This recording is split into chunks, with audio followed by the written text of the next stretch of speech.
जय श्री कृष्ण, राधे राधे, श्री हरिदास।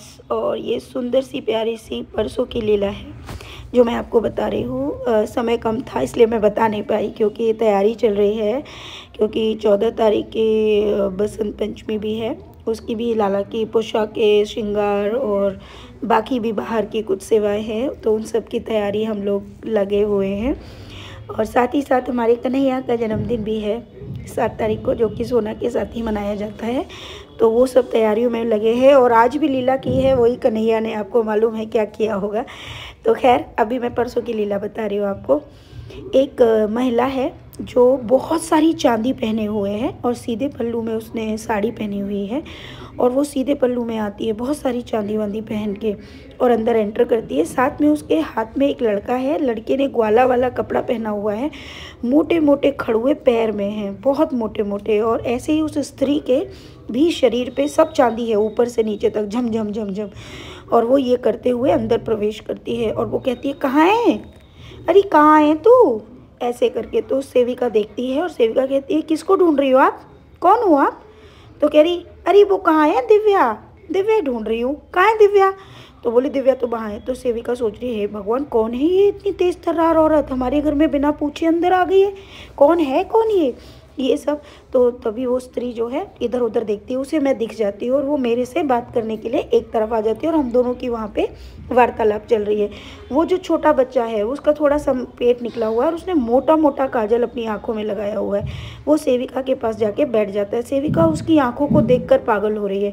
वो कह रही है, लाला तू कितना सुंदर है, क्या नाम है तेरा? बोलो, मैं नाम ना बतात का हुआ है। तो बोले कि भगवान तू कितनी चांदी पहनो ने 100 बालक। और सेविका के मन में एक ही भाव आ रहा है कि अगर ये बच्चे को मैं फुसला लूँगी तो इसकी जो मोटे मोटे पैरों के खड़ुए हैं वो मैं अपने करुआ के लिए ले लूँगी। वो यही सोच के बार बार उसके खड़ुओं को देख रही है, हाथों में भी। तो लड़का बड़े प्यार से बता रहा है, मेरी मैया ने पहरा हुआ है, मेरी मैया वो बहुत पहराते हैं, पाँव में भी, हाथ में भी, देख गले में भी। तो बोली, अच्छा। तो उसके मन में आता है, पता नहीं इसके पास इतना पैसा है।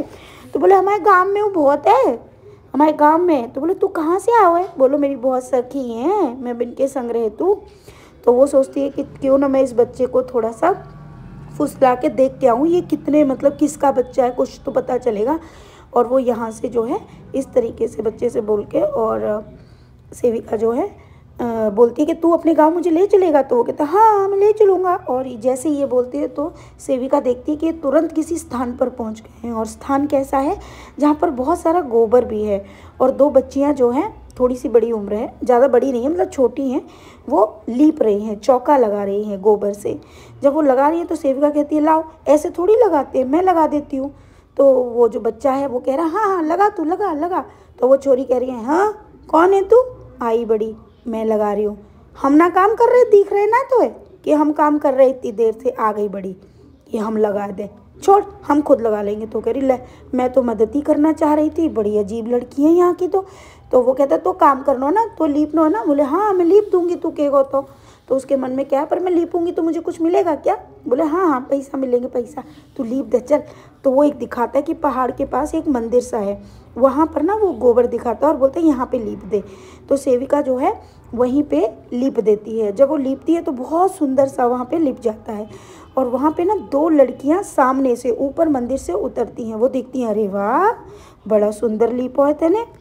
और आपस में भी ना वो थोड़ी चुगली भी कर रही है। कैसे बोल रहे हैं, जाने लीप दो, कहाँ ते आई है जी, को है जी, कहाँ ते आई गई है? तो तभी सेविका ये बात सुन रही है। तो उस बच्चे से पूछती है, कर लो, काम कर रही है, करवा लो अपना काम, का है काम ही तो कर रही है। और ये करके सेविका जो है सुन लेती है। वो कहती है कि चलो ले ले, तूने तो बड़ा अच्छा काम करो है। तो वो ऐसे निकाल के अपने पास से कुछ पैसे देती है। और पैसे कितने होते हैं? 20 रुपये। वो 20 रुपये जो है सेविका को दे देती है। और सेविका सोचती है, हे भगवान कितनी कंजूसी है, मैंने कितना सारा काम किया, फिर भी ये लोग जो हैं ऐसे ही है। तभी ना वो कहती है, हाँ तो पैसे चाहिए होंगे ना। हाँ बोली कि तभी वो देखती है, देख जरा वह छोरा है देखियो। तभी वो सेविका दूसरी तरफ देखती है, दूसरी तरफ देखती है कि एक आदमी जो है बार बार गोबर जो है भैंस के नीचे जाता है, गोबर उठाता है और गोबर ला के दूसरी जगह गिर देता है, फिर उठाता है, वो सर पे रखता है, फिर गिर देता है। मतलब उसे अपनी किसी भी चीज़ की अवस्था का सुध ही नहीं है। तभी कन्हैया से वो कहती है, ये क्या कर रहा है? बोले, ऐसे ही है, मैं तो ना सवन्ने बेसुध कर दूँ, लोगों को अपना ही होश नहीं रहता। मैं तो किसी भी स्थिति तक मनुष्य को ले जा सकता हूँ। तो बोले तू है कौन? तो बोले कछु नहीं। तो बोले कि देख देख मो तो कछु पैसा ना मिले, सिर्फ जो 20 रुपये मिले। तो बोली चल मैं तो दे दूँ। और वो बच्चा जो है उसको ले जाता है और ले जाके अपने घर में ले जाता है। और घर में ले जाके देखता है कि जैसे हांडी नहीं टंगी हुई होती ऐसे, तो वो एक जगह टंगी हुई है जहाँ पर जैसे इसमें मक्खन और दूध रखते हैं। सेविका सोच रही है इसमें तो दूध मक्खन है, ये बच्चा इसमें क्यों घुस रहा है? तो वो कहता है ना है तो ना पता जा में का है। वो एक टेबल के ऊपर दूसरा टेबल रखता है, मतलब उसमें बोला कुछ और है, मैं टेबल बोल रही हूँ। उस पर चढ़ता है और चढ़ने के बाद अपना हाथ डालता है। कभी वो सेविका को देखता है और ऐसे दिखाता है कि वो अंदर से बहुत सारी चीज़ें निकाल रहा है। ठीक है, ऐसे करता है और निकालता है। सेविका के लिए ज़्यादा से निकाल ला, ज़्यादा से निकाल। और वो ज़्यादा ही अपना हाथ अंदर की तरफ डालता है। और जैसे ही वो अंदर डालता है तो वो जो मटकी ऊपर लटकी हुई है वो नीचे धम से गिर जाती है। जैसे ही वो गिरती है उसकी माँ की आवाज़ आती है, कहाँ कर दिया तुमने? और भागती है। तो बच्चा जो है सेविका वो कहती मुझे कुछ नहीं पता, मैंने कुछ नहीं किया, मैंने नहीं, ये इसने किया। और दोनों वहाँ से भाग जाते हैं। उधर से आके वो देखती है, हे भगवान कितनी सोना चांदी कितना धन है। तो वो कहते भाई मैया को है ऐसे मत बोला है। बोले तेरी माँ कितनी खड़ूस है। बोले ऐसे मत बोलियो मेरी मैया से, बोल रहा हूँ मैं, ऐसे मत बोलियो मेरी मैया से। ठीक है, बोले तेरी मैया कितनी खड़ूस है, मारती भी होगी तो है। तो कह रहे मैं अपनी मैया की मारू खा ले तू, समझ में आई ना, ऐसे मत बोलियो मेरी मैया है वो। तो तभी ना ये एक सेविका दूसरी दीवार से जो है झाँक कर देखती है। झाँक कर क्या देखती है कि उसकी माँ जो है सारा धन जो है समेट के दोबारा से एक जगह पे इकट्ठा कर रही है। और अंदर ही अंदर बोल रही है, देख इस लड़के ने सब गिरा दिया, इसे बिल्कुल होश नहीं है, देखो क्या क्या करता है। और ऐसे बोलते बोलते सेविका कहती है उस लड़के से, कहती है देखेगा तेरी माँ, देख कैसे बोल रही है, देख आके देख, मैं तुझे दिखाती हूँ। और ऐसे ही वो बच्चे को उठा के दिखाती है। तो बच्चा खिड़की में से झाँकता है और अपनी मैया को देखता है। और बच्चा कहता है मैया देख मैं जाऊँ। तो सेविका जल्दी से उसको पटक देती है, हे भगवान तू तो कितना खराब है, मैं तेरे को मतलब दिखा रही हूँ और तू मुझे ही फंसवा रहा है। हे भगवान कछु तो पैसा निकाल ले तो वहाँ हांडी में से, कछु भी तेरा पैसा ना निकालो, चल अब मुझे घर जान दे। तो मैं घर नहीं जाने दूंगा, तेने लालच दिखाओ ना, तू मुँह पे के चूल्हा वो चाह रही ना। सेविका समझ जाती है कि अब ये बच्चा मुझे जाने नहीं देगा। अब वो सोचती है मैं इधर से भाग के जाऊंगी। तो बोले ना तू इधर से भी नहीं जा सकती।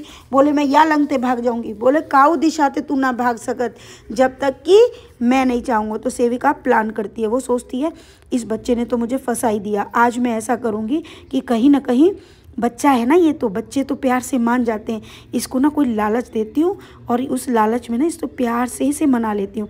और उस बच्चे से बोलती है देख लाला ठीक है तू चाहता है कि मैं कहीं नहीं जाऊँ तो ठीक है मैं यहीं रहूँगी और जीवन भर गोबर देख मैं यहीं रुक जाऊँगी। तो वो बच्चे को दया आ जाती है और बच्चा कहता है ये तो अच्छी है, ये तो रुकने के लिए भी तैयार हो गई और ये गोबर डालने के लिए भी तैयार हो गई। तो वो इसको छोड़ने के लिए आ जाता है। और जैसे ही वो इसको यहाँ हमारे घर पर लेके आता है तो सेविका कहते हैं ओ दारी के तेरा मुँह फोड़ दूंगी, तेने में पकड़ ली ना, तू मुँह पे जीवन भर गोबर गिरवावे की बात कर रहा हो ना, चल भाग जाते।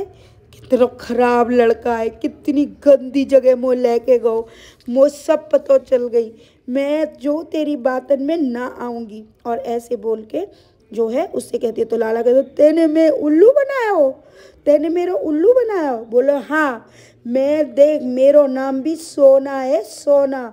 तो वो कहने लगो देख मैं हूँ ना, मेरो नाम अगर पता चल गई ना मैं सोना को मिट्टी में मिला सकती हूँ। और अब देख तेने मैं उल्लू बनाया ना तो मैं तो मिट्टी मिला दूंगा मिट्टी में। और ऐसे बोल के वो बच्चा वहाँ से चला जाता है। वो यही बात आके सेविका मुझे बताती है। पता है दिव्या, वो जो खड़ूस मैया आई थी ना, वो उस बच्चे की मैया कैसी थी? बोली कौन थी वो? बोली वो यशोदा मैया थी, द्वापर युग वाली। बोली हाँ यशोदा मैया आई? बोले हाँ वो मोते बात करवे आई। और ये जो बालक है तो वो कन्हैया। उस सेविका जैसे ही ये सुनती है वो रोना शुरू कर देती है। वो कहती है हे लाल तू मुझे मिट्टी में मिला दे, तू जो चाहे मेरा कर दे, मुझे पता होता तो तू मुझसे जीवन भर गोबर गिरवाता, मैं गोबर गिराती। और इस तरीके से वो रोने लगती है। और ये लीला यहाँ पे समाप्त हो जाती है। तो प्यारे भक्तों ये जो लीला थी उसमें काजल लगाना, तो उस दिन ये जो रास लीला अचानक से ही ऐसा कुछ हुआ कि घर में जो है मेरी भाभी और उनके दोस्त थी वो आए हुए थे और हम लोग बैठे हुए थे। अचानक ही उनमें से वो जो भाभी है वो मेरे काजल लगाने लगी। मैं काजल नहीं लगाती हूँ। तो वो मेरे काजल जो है लगाने लगी, उन्होंने मेरे काजल लगाया। फिर हमने साड़ी वाड़ी पहनी, हमने सोचा चलो थोड़ा नाच लेंगे। तो नाच करते करते वो रास जो है वही लीलाएं जो गाने के रूप में आप लोगों ने परसों में देखी, परसों वही लीला होने लगी। और उसमें क्या था कि मैं मैया की मार भी खा लेता हूँ, और मतलब वो सारी चीज़ें। उसके बाद लीला का एक एक पार्ट घर में घटित हुआ कि किस प्रकार, क्योंकि सभी भक्त बाद में रोने भी लगे। एकदम से वो रास का पूरा मंडल प्रभु ने पूरा सुबह से लेकर रात को 9 बजे तक ऐसा माहौल रहा। प्रभु ने वो सारी लीला पूर्ण करी, मैया यशोदा का रूप मुझे दिलवाया। साथ ही साथ मेरे लाला कन्हैया को सेविका कुछ बोल रही थी, तो मतलब लीला में वो पार्ट भी कंप्लीट हुआ। ये क्या था ये प्रभु ही जाने। प्रभु की प्रत्येक लीला संपूर्ण होती है, कंप्लीट होती है, वो हमारे हाथ में नहीं है। वो ऊर्जा सारा कार्य करवाती है। और मैं आपको बता दूं, इतना आनंद कि मेरा बच्चा, मतलब मैं कैसे बताऊं, इतना आनंद प्रभु हमें इन लीलाओं के द्वारा दे रहे हैं। ये द्वापर युग नहीं है, ये कलयुग है, और कलयुग में इतना आनंद, इस आनंद पे तो मैं अपना पूरा जीवन बार सकती हूँ। इस घर का एक एक सदस्य, हम 4 हैं, हम चारों ही हमारे प्रभु के लिए बने हैं। हम बस इतना जानते हैं। खूब सारा प्रेम आप सबके लिए। राधे राधे।